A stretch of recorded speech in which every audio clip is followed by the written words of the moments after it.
क्या इजराइल के खिलाफ बड़ी प्लानिंग कर रहे हैं हूथी विद्रोही? क्या रासायनिक युद्ध की ओर बढ़ रहे हैं अंसारुल्लाह? जी हां, ये सवाल अब इसलिए उठ रहे हैं क्योंकि यमन के अंसारुल्लाह को लेकर एक बड़ा दावा किया जा रहा है। दावा यह है कि हूथी विद्रोही ईरान की मदद से रासायनिक हथियार बना रहे हैं। दरअसल अंतर्राष्ट्रीय स्तर पर यमन की मान्यता प्राप्त सरकार ने हूथी विद्रोहियों पर रासायनिक हथियार बनाने का सनसनीखेज आरोप लगाया है। यमन के सूचना मंत्री मोहम्मद एरियानी ने हाल ही में दावा किया कि हूथियों ने ईरानी विशेषज्ञों की देखरेख में एक गुप्त फैक्ट्री स्थापित की है, जहां जहरीली गैसों और अन्य सामग्रियों का उपयोग कर रासायनिक हथियार विकसित किए जा रहे हैं। यह आरोप ऐसे समय में आया है जब हूथी पहले से ही लाल सागर में जहाजों पर हमले और इजराइल की ओर मिसाइलें दागकर क्षेत्रीय तनाव बढ़ा रहे हैं। मंत्री एरियानी ने अपने बयान में कहा कि सामग्रियां ईरान से तस्करी के माध्यम से यमन पहुंचाई गई हैं और इन्हें बैलिस्टिक मिसाइलों और ड्रोन्स पर लगाने की तैयारी भी की जा रही है। उन्होंने इसे अंतर्राष्ट्रीय कानूनों का घोर उल्लंघन बताते हुए रासायनिक हथियार संधि यानी केमिकल वेपन्स कन्वेंशन और संयुक्त राष्ट्र के प्रस्तावों का हवाला दिया।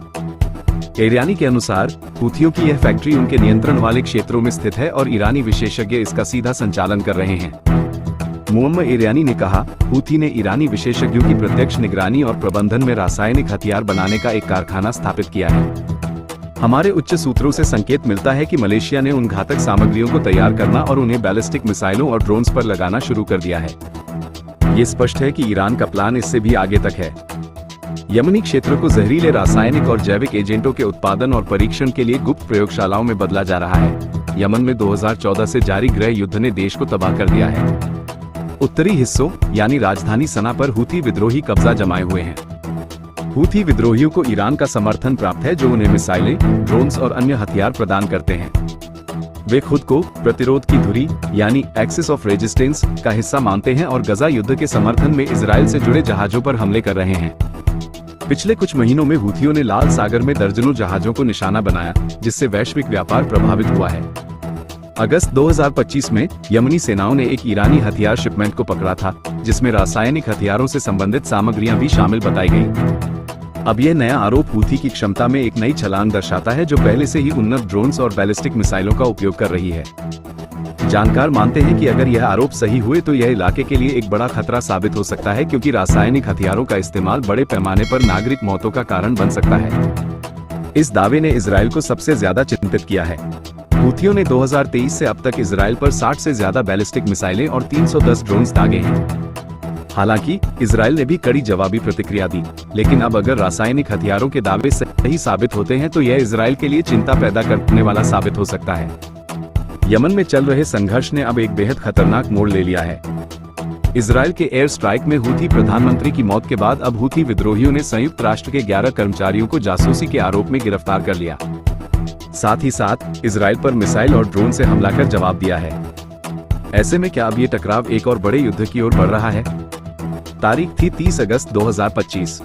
इस दिन इजरायली वायुसेना ने यमन के सना में एक टारगेट स्ट्राइक की थी। इस हमले में हूथी प्रधानमंत्री अहमद गालिब नासिर अल रहावी और उनके 9 मंत्री मारे गए थे। इसके 48 घंटे के अंदर ही हूथियों ने इजराइल पर ड्रोन और हाइपरसोनिक मिसाइलों से हमला कर दिया था, क्योंकि हूथियों ने इजरायली हमलों के बाद चेतावनी देते हुए साफ बोल दिया था कि हमारे नेताओं की हत्या का जवाब जरूर मिलेगा। इजराइल को उसका अंजाम भुगतना पड़ेगा। इन हमलों में इजराइल की उत्तरी सीमा पर काफी नुकसान भी हुआ है। हालांकि मिसाइलों को आयरन डोम ने इंटरसेप्ट कर लिया। ये दावा इजराइल की तरफ से किया जा रहा है। वहीं रेड सी में वाणिज्यिक जहाजों पर हमलों से वैश्विक व्यापार में हड़कंप मच गया है। लेकिन इन सब घटनाक्रमों के बीच ही 1 सितंबर को हूथी विद्रोहियों ने यूएन के 11 स्थानीय कर्मचारियों को बंधक बना लिया। एएफपी की रिपोर्ट के मुताबिक ये लोग यूनिसेफ और विश्व खाद्य कार्यक्रम के साथ काम करते थे। हूथी अधिकारियों ने एएफपी को बताया कि उन पर अमेरिकी और इजरायली आक्रमण के लिए जासूसी करने का आरोप है। हूथी अधिकारी ने चेतावनी दी, जिनके भी आरोपों की पुष्टि होगी उन्हें मुकदमे के लिए भेजा जाएगा। वहीं संयुक्त राष्ट्र ने इस कदम की कड़ी निंदा की है और सभी कर्मचारियों की तुरंत रिहाई की मांग की है। यूएन महासचिव का कहना है कि हम इन गिरफ्तारियों से बेहद चिंतित हैं। यह मानवाधिकार और अंतर्राष्ट्रीय नियमों का उल्लंघन है। दरअसल अपने प्रधानमंत्री की मौत के बाद हूथियों ने इजराइल के खिलाफ कड़ी जवाबी कार्रवाई करने की कसम खाई है। प्रधानमंत्री की हत्या के बाद हूथियों ने इजराइल पर कई मिसाइलें और ड्रोन दागे। 30 सितंबर को हूथियों ने इजराइल पर फिलिस्तीन 2 हाइपरसोनिक बैलिस्टिक मिसाइल दागने का दावा किया था। टाइम्स ऑफ इजराइल के मुताबिक यमन से दागी गई मिसाइलों में से एक में क्लस्टर बम वॉरहेड था। इस बीच लाल सागर के पास जहाजों ने भी हूथियों से संबंधित हमलों में वृद्धि की सूचना दी है। लाइबेरिया के झंडे वाले एक और इजरायली टैंकर में लाल सागर में विस्फोट की खबर सामने आई है। ब्रिटिश समुद्री सुरक्षा फर्म एम्ब्रे ने इस हमले की सूचना दी है। ताजा हमला सऊदी अरब के लाल सागर बंदरगाह शहर यानबू के दक्षिण पश्चिम में हुआ है। वहीं हमले की सूचना उसी दिन मिली जिस दिन हूथियों ने कहा था कि इजराइल पर हमले और बढ़ेंगे। फिलहाल हालात बेहद नाजुक हैं। एक तरफ हूथियों का बदला लेने का रवैया, दूसरी तरफ इजराइल की सैन्य कार्रवाई और बीच में संयुक्त राष्ट्र जैसे संगठन। दुनिया अब उम्मीद कर रही है कि जल्द ही कोई कूटनीतिक समाधान निकले, वरना ये संघर्ष एक और अंतर्राष्ट्रीय युद्ध में बदल सकता है। गजा में चल रहे खूनी संघर्ष के बीच हमास ने बुधवार को एक ऐसा संकेत दिया जिससे अब ये समझा जा सकता है कि बीते कुछ दिनों के अंदर शांति लौट आए।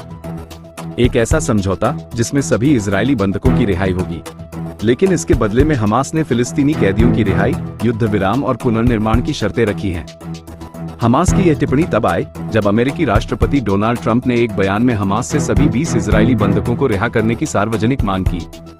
हमास के प्रवक्ता ने बयान जारी करते हुए कहा, हमास पुष्टि करता है कि वह एक व्यापक समझौते को लागू करने के लिए तैयार है, जिसमें सभी बंधकों की रिहाई और सहमति के अनुसार फिलिस्तीनी कैदियों की रिहाई शामिल होगी। हमास ने यह भी साफ किया कि यह समझौता सिर्फ बंधकों तक सीमित नहीं रहेगा। इसमें गजा में युद्ध का अंत, इजरायली सेना की वापसी, सीमा चौकियों को खोलना और गजा के पुनर्निर्माण का कार्य शुरू करना भी शामिल होगा।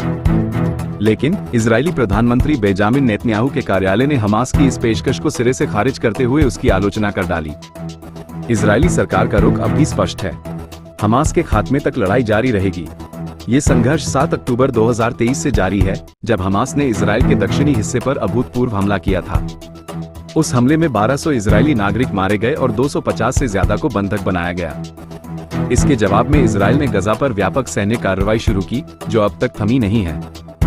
गजा के स्वास्थ्य मंत्रालय के मुताबिक अब तक युद्ध में 63,000 से अधिक फिलिस्तीनी मारे जा चुके हैं। गजा का 70% से ज्यादा बुनियादी ढांचा पूरी तरीके से तबाह हो चुका है। संयुक्त राष्ट्र और तमाम मानवीय संस्थाएं लगातार युद्ध विराम की अपील कर रही हैं।